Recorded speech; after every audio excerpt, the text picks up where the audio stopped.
Who it is, everyone? It's the man who's destroyed every small business in the city. Mr. Tory, how's it going?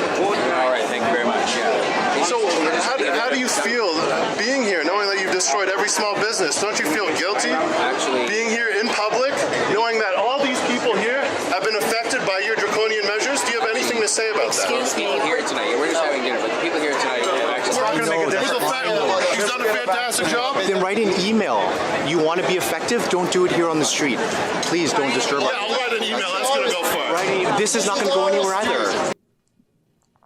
So this is what John Tory did to a restaurant he didn't like. Okay, thanks. And so some guy sees the mayor on a patio after a year of lockdowns and asks him some prickly questions. Yeah, I'm going to say that's fair game. I just think it is. And the reaction by the lockdown class, how dare you? Don't you know your place? Go to City Hall and write an email. You want to be effective, right? You know, what was that one guy? Is this really what you want to do with your life? No, I don't think it's what anyone wants to do with their life. But we've all been forced to do it. Now I'd like to show you something that I think was over the weekend. I'm not sure the exact date of it. And I don't know who was filming this. But this is Mayor John Tory at some outdoor patio. And Tory has had a very particular war against restaurants. You might recall that he was the one who sent 100 police to raid a barbecue restaurant called Adamson's Barbecue, Adam Skelly. Riot squad, riot horses, 50 police cars, like just a complete shock and awe, abusive, dangerous raid with no policing justification. War on restaurants. Can you type in BBC lockdown Toronto? Toronto's had the longest lockdown of any city in the world. It's hard to believe. You'd think maybe someplace in China would. Are you kidding? They had the shortest lockdowns. How about someplace where the disease was the worst? Here, look at this BBC story. Toronto lockdown, one of the world's longest. They ask it as a question, but they actually, in the story, they prove it. So we're making international news for being the worst place in the world. And so the restaurants finally opened, like I think on Friday night or something, and I went out to an Italian restaurant in my neighborhood. And the weird thing, Justin, I think I told you this, I was the only person in the restaurant. Like it wasn't like it's an old, established restaurant. Everybody knows that it's in the restaurant. It's like 30 years old and it's got good food and it's not super expensive and it's, it's very, like it's a good restaurant. It's not like a takeout joint or something. It's a real restaurant. And I've been looking forward to going there for a long time. I go there, I'm literally the only person in the entire restaurant. I wasn't there at some weird hour. I couldn't quite understand it. When I left, there was one person on the patio outside. I don't know what's going on. I think Torontonians and Ontarians and to an extent Canadians everywhere have been conditioned like a prisoner that's in prison for so long. When you open the prison cell door and say you can go now, some people say, no, I'm sort of comfy in here. I know I've got my 10 feet by 10 feet and I know where my stuff is and I'm sort of used to the routines now and I've psychologically accommodated myself to this. It's a form of Stockholm syndrome. And by the way, that happens in real life. Some people don't want to leave prison when their terms, have you ever heard that? Justin, it's a phenomenon. Some people don't want, especially if they've been in for literally decades, they don't know how to leave. In fact, there are cases of people committing crimes just to go back into prison. I know that sounds outlandish and impossible. That is a form of psychological conditioning. Stockholm Syndrome is another manifestation of it. I couldn't believe that this restaurant wasn't packed. I would have thought, surely, all its customers would be happy to, no, it was empty. So, enough talk about the disaster that has befallen Toronto. And by the way, none of that was at the hands of the virus. That was at the hands of politicians, including this man who has the audacity to go out and sit on a public patio so the whole world can see him. Well, guess what? The whole world did see him, including one guy who wasn't pleased about it. Here, roll the tape, and I'm going to let this go for about 1.5 minutes or 2 minutes. This whole video, I think, is 7 minutes long. I'm not going to play all 7 minutes, but I want to play some of it. So you get the feeling for it. And again, it's similar to the Tyler Shandro encounter I just showed you, but I got some different thoughts on this one. Go ahead, roll the clip. Who it is, everyone? It's the man who's destroyed every small business in the city. Mr. Tory, how's it going? All right, thank you very much. Yeah. So how do you feel being here, knowing that you've destroyed every small business? Don't you feel guilty Actually, being here in public, knowing that all these people here have been affected by your draconian measures? Do you have anything to say about that? the people here tonight, we're just having dinner, but the people here tonight have actually said that this program that's put all these extra patio seats out here is something they really welcome, and they're very enthusiastic about it. How do you feel that you've destroyed? How many families have you destroyed? How much child's mental health have you destroyed? How many businesses have you destroyed from your policies? Do you feel any guilt or regret for what you've done to this city? Do you feel any guilt or regret for what you've done? Very badly about it, but I feel even worse about the 4,000 people in Toronto that died from COVID-19. And we saved lives. How many families have been affected by your draconian policies? How many children are suffering? How many drug overdoses? How many suicides have been done from your draconian measures? You and Eileen Davila, you are responsible for destroying this city. Do you feel any guilt? Any guilt at all? Excuse me, sir. Excuse me, sir. How do you feel that you're worse? The worst mayor. Yeah, boo him for destroying the city. How do you feel that you are a worse mayor than a crackhead? You are a worse mayor than our previous crackhead mayor. How does it feel to be the worst mayor that Toronto's ever seen? No problem. Now you want to put in vaccine passports? You want to destroy the city even more, huh? Why are you making little children get vaccinated? How many of them died of COVID? How can you show your face? How many businesses have you destroyed? We're the longest lockdown city in the world. In the world. How many businesses have you destroyed? Do you feel any guilt for what you have done? Anything? Thank you. Give the guy by talking to me, sir. He's eating dinner peacefully. No. Why doesn't he leave us alone? Why doesn't he leave us alone? He's responsible for destroying our lives. No, he's not. He has created so much depression. Let him eat dinner. So many, broken up so many families. Okay, do me a favor. Okay. You can take my picture all you want. Okay. Go to City Hall and discuss this when he's at work. Complain there. So his wife having dinner. He's having dinner. Let having dinner. I do. I don't care. Go to City Hall. Go to City Hall. Go to City Hall and deal with it. Go to City Hall and deal with it. You'd be best to carry on. Trust me on this. How can you guys serve this man that has destroyed your restaurant? Okay, He sucked into all your profits. Next time you have dinner, I'm gonna come and do this to you. Okay, come. You fucking pieces of shit. Okay, give the guy a break. You're making a huge error right now. What's that? He should be held accountable for. He's destroying the city. He's destroying the city. Children's life. I know. He's brainwashing little children. How many children died of COVID? Okay, you gotta back off. No, I'm not going to back up. This is our city. This is our city. Okay, I'm paying tax right now for you're here. not doing it smart. I'm paying tax to this fucking clown. Do you think this is I'm paying tax for this clown. Yeah, this is not smart. He's having his I have a right here. Now, we don't have freedom of speech. They've been arresting people for protesting. Leave the guy alone. He is responsible Let the because guy people and his were wife protesting. Call the cops. Call the cops on us. Protesting, and he asked the Is this the best thing police. you have He to asked do in the your police life? Is this what you want to do in your life? to He's destroyed my. This man's destroyed my life. This guy has destroyed. This man has destroyed my life. This is not this. How did he destroy your life? All these lockdowns have caused so much disruption. Has destroyed my family. Give us a break, please. This is not the place to talk. It's embarrassing. Come on. Why don't you answer? You're It's mayor. embarrassing that you Why don't don't see you what's answer? happening to the city and we're still locked down. You don't see what's happening to the city? You're embarrassing yourself. Exactly, yeah. Okay, I think good. he's allowed to have dinner. No, he's not. He shouldn't be. He shouldn't be allowed to have dinner. He should be ashamed of himself. He's showing his face in public like everything is fine. You'd be best to stay away. Why we all support you? You can leave now. Well, I'll bother anyone. If Doug Ford was here, I'll tell him the same thing. The guy who supported these draconian, unscientific measures. These are completely unscientific. Lockdowns don't work. Hey, we're all public. Why we keep going back to the fourth wave now?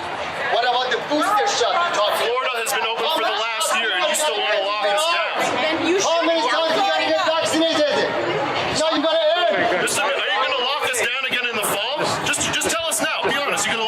gonna get him to fall, and you're gonna blame the unvaccinated. Are you gonna knock us up at the end It of is his September? decision. It's absolutely his decision. He took it in his power. Him and Eileen DeVille took it within his power to lock down this city. Go home. You're ruining everyone's dinners here. Can you just leave? I don't. This guy's ruined so many lives. How many lives has he ruined? How many fucking children are suffering because of his policies? Closing schools? How many children are depressed? How many drug overdoses? How many suicides?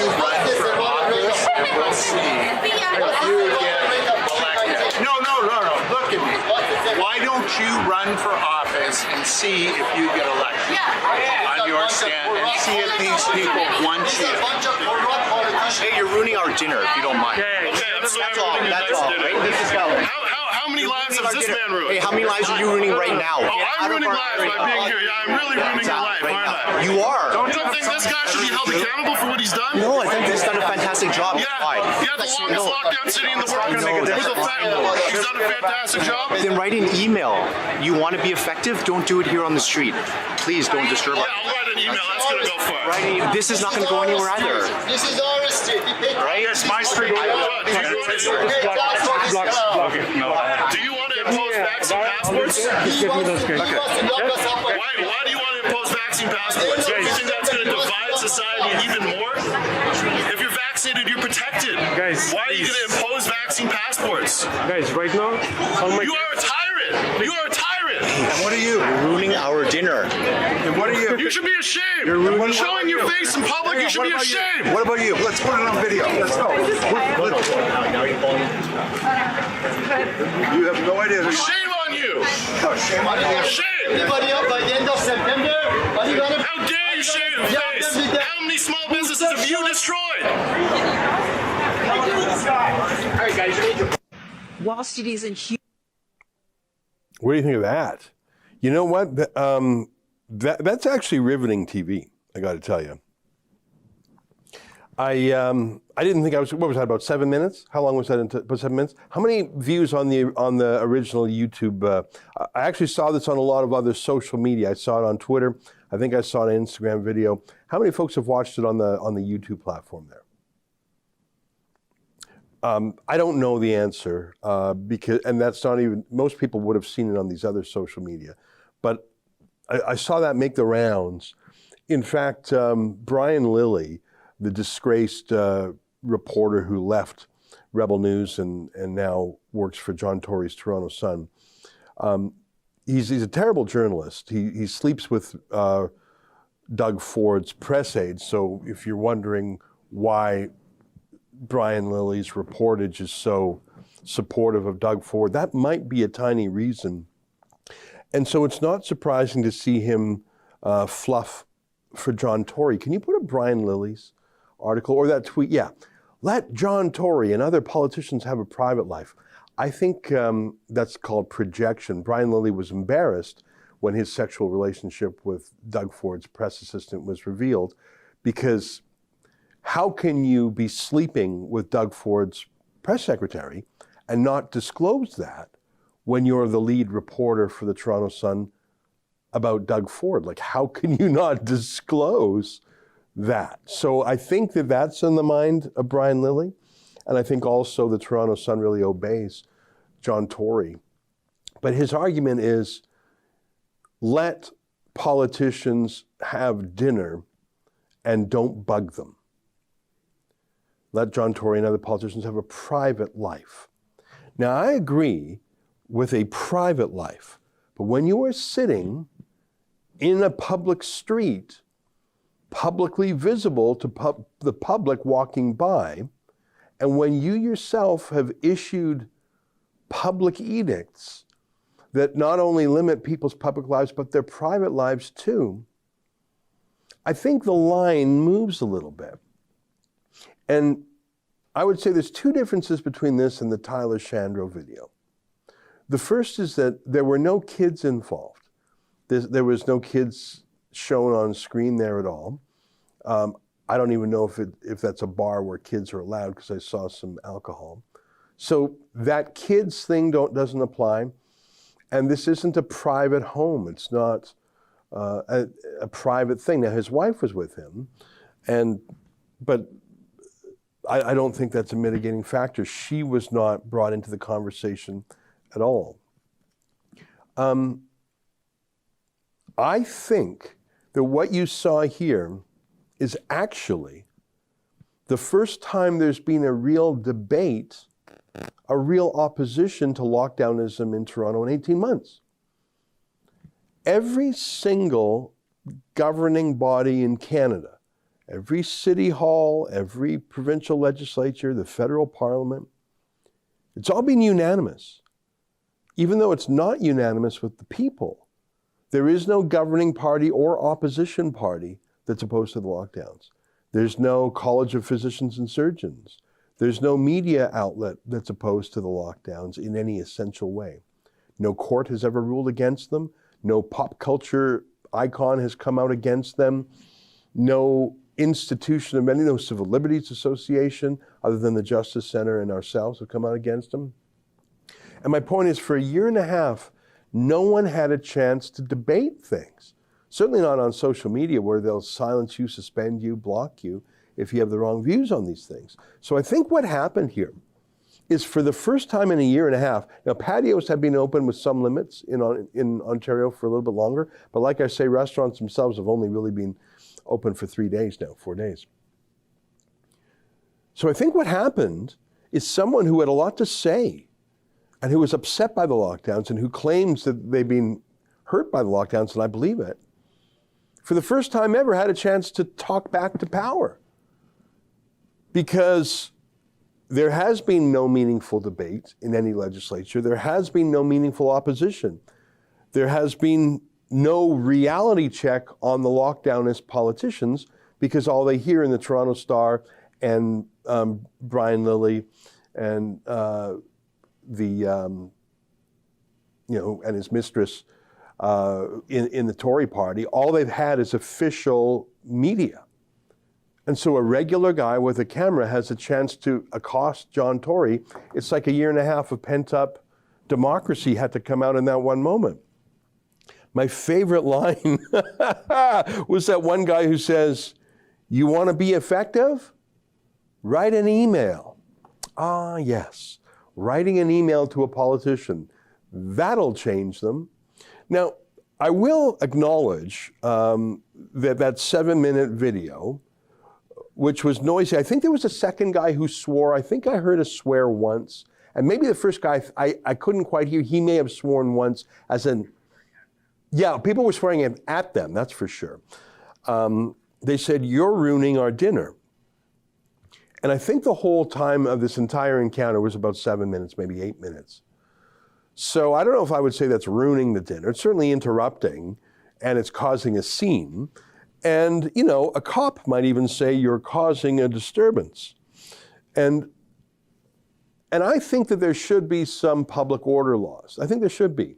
Like, let's say that patio, let's say instead of an angry citizen, let's say you had a drunk hobo who was just shouting swears at people. Should police be able to move him along? I think probably. But I don't think that this is in the same category as a drunk hobo. I think there was maybe 1 or 2 swears directed at the mayor in the 7-minute interaction. There are many more swears pushing back. And the other side came out on the street and had a debate. Like, I think that guy in the pink shirt, I think he was the proprietor. At least it felt that way. So he was having a debate. Go to City Hall was some advice. Oh, well, you know, that's a good idea, but City Hall's closed. I remember last year when we went to City Hall, security and police told us to get out. I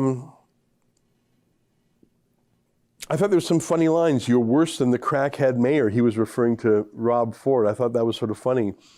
There was some booing of the interrogator, because I think that's Yorkville, which there's Yorkdale in Toronto, which is like a huge mall. I think it's the largest mall in Canada. The 401 highway and Allen Road. It's a very large mall. So that's called Yorkdale. But there's a really fancy neighborhood, I don't know my streets, Bloor and something, called Yorkdale. Some of the fanciest shops, fanciest restaurants in the whole city. So the people there are most likely the lockdown class. They haven't missed a paycheck. Maybe they've gotten rich over the lockdown. They're the kind of folks who can work from home on Zoom. And, you know, the mayor himself is worth probably $50 million to $100 million. I know his family has 4 houses in that big Palm Beach compound. You know, starting price is $10 million a house. So he's extremely rich. He's not just sort of rich. He's not a billionaire, but he's probably the richest mayor in Toronto history. So that's his class. They don't understand some grubby guy on the street asking questions of the mayor. Now, to the mayor's credit, he actually engaged for about a minute with some answers. He said, well, we put out extra patio seats. Restaurants love me. Sure, I shut down them, but I let them have bigger patios. Oh yeah, you really were a saint. The guy said, how do you feel about all the people who died because of the lockdown? He said he feels worse for those who died from COVID. All right, so he had some talking points. Listen, I'll give John Tory credit. He actually talked to the guy for a minute before the guy was swarmed by staff. Go to City Hall. You're making a huge error. I don't think the guy on the street made a huge error. In fact, I think it was the most effective criticism of John Tory, like the guy in Calgary who maybe needed more than one message. The thing about the Calgary guy, he just kept saying crimes against humanity. He wasn't really prepared for it. I think it was an accident that he bumped into Tyler Shandro, and he didn't have a ton of things to say. He's not a professional wordsmith. Politicians never run out of things to say, but ordinary citizens who encounter them by chance, maybe they're not ready to go 5 minutes or 7 minutes straight. They run out of things to say. I think that was evident in the Tyler Shandro interaction, and maybe that was the same here.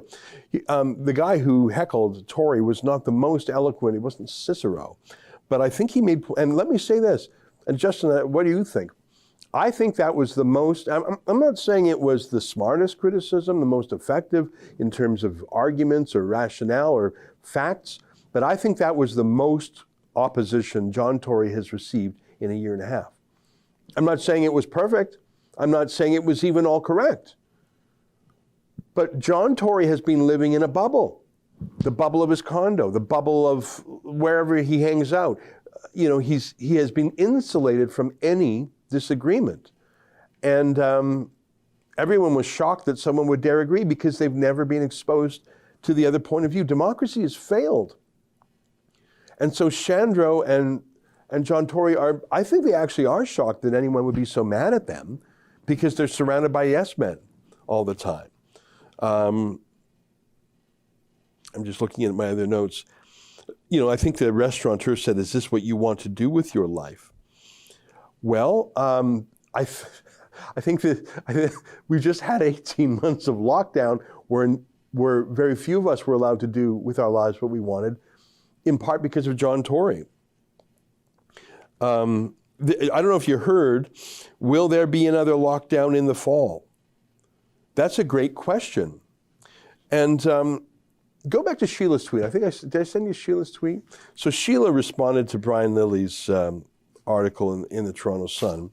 And I don't know why they don't put a disclaimer that Brian Lilly's sleeping with Doug Ford's press secretary. Like, how is that not relevant to everything he writes? You can't trust Brian Lilly. His wife and 5 kids know that. So here's what Sheila wrote.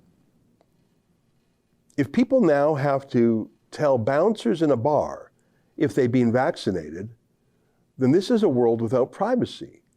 And it's being made that way by politicians. As such, people will act accordingly. It's a consequence of the world Tory wants. Don't like it, but I don't make the rules. That is a very perceptive tweet by Sheila. For the last year and a half, we've allowed the government to tell us incredible things, like, can we meet with our extended family? Can we go out of our house for reasons that are not essential? Hang on, it's essential to me. Oh, no. John Tory and the people on that patio will decide what's essential or not. So for a year and a half, our public and private decisions have been made the business of the state. And now, as Sheila correctly points out, you have to tell some bouncer your private medical history. I think, was it Matt Walsh who said the right answer to that is, are you menstruating right now? Like, what a personal medical question. How dare you be such a gross and creepy voyeur? Or Tucker Carlson, when he was asked by some reporter if he was vaxxed, said, hey, when was the last time you had sex with your wife and what position were you in? Like, that's a shocking thing to ask and to say, but how's that any different from saying, hey, can you tell me a little bit about your private medical history? Can you tell me what medicines you were taking, what injections you took, and the medical thing? Like, who the hell are you? And now every bouncer, every restaurant, every two-bit nobody who wants to be your boss and your prison guard demands to know your vaccine status. Who the hell are you? So yeah, that's the world we're in right now. So I think the boundary for what's public and private, I don't understand why Tyler Shandro can literally lock up Christian pastors, but you can't chant at him, lock him up. I don't understand why John Tory can literally shut down the great restaurant city of Toronto for a year and then boast, oh, I let them have an extra patio, and I'm private. Why are you interrupting with my right to dine? Well, you sort of destroyed the right to go to a restaurant, and the right for a restaurant to provide service, and the right for waiters and waitresses and bartenders to have jobs. You've sort of done that for a year. That's not your power, but you did it anyways, and no one stopped you. So it's a little bit late to be so prissy about your privacy when you're not in private. If you want to avoid interacting with the public, if you are someone who has been as tyrannical, give me the B-roll of that raid on Adam Skelly's restaurant. Adam Skelly is a young entrepreneur who thought there wasn't anything wrong with having people who chose to come to his restaurant to get a smoked brisket sandwich or whatever. And that's not a crime, by the way. These health orders are not criminal law. None of them have a custodial sentence, by which I mean you can't be jailed, even though all these guys are being jailed. So what's the right response to a restaurant that won't close? Well, John Tory ordered the largest police operation in Toronto since the G20. 50 police cars, 100 cops. I saw 4 horses. I was told there were 6. Do you have any B-roll of that? And the police horses, like they galloped in, even though there were children there. So if that's what you're doing to a restaurant, because someone went to the restaurant, yeah, like here come the horses at a bit of a trot. That's a bit of a trot. There are women and children there, and you're running those horses in like that, and the cops are just arresting everyone. And there's 100 people. Like, this is the size of an operation. And then that guy hugs him, and the cops, that fella hugs Adam Skelly. The cops arrested him and charged him too, by the way. I think he's down on the ground there. Yeah, they're really going after that guy. Yeah, they take him down. Why did they take him down? Because he hugged Adam Kelly. Look at that, Adam Skelly. I think, yeah, there's Adam Skelly. This is great footage by Lincoln J, our videographer. So this is how a restaurateur was handled. 50 police cars, roads blocked off, police riot horses. You saw them galloping in. That's not police work, that's political shock tactics. So you're the mayor and don't tell me this was done based on police thinking. This was done on a political order from the mayor. There's no way an operation of this size would not have been approved by the mayor. So this is what John Tory did to a restaurant he didn't like. Okay, thanks. And so some guy sees the mayor on a patio after a year of lockdowns and asks him some prickly questions. Yeah, I'm going to say that's fair game. I just think it is. And the reaction by the lockdown class, how dare you?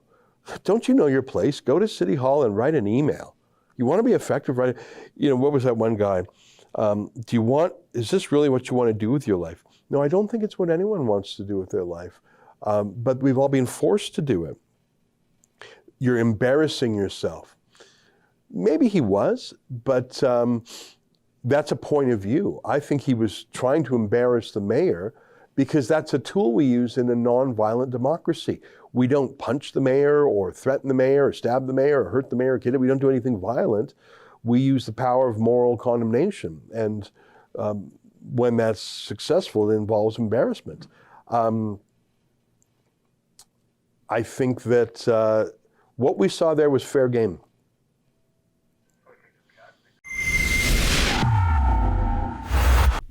Hi, that was a clip from our Rebel Daily live stream. It's hosted Monday, Wednesday, and Friday by the big boss man Ezra Levant, and Tuesdays and Thursdays by me, Sheila Gunn Reid, and my good friend David Menzies.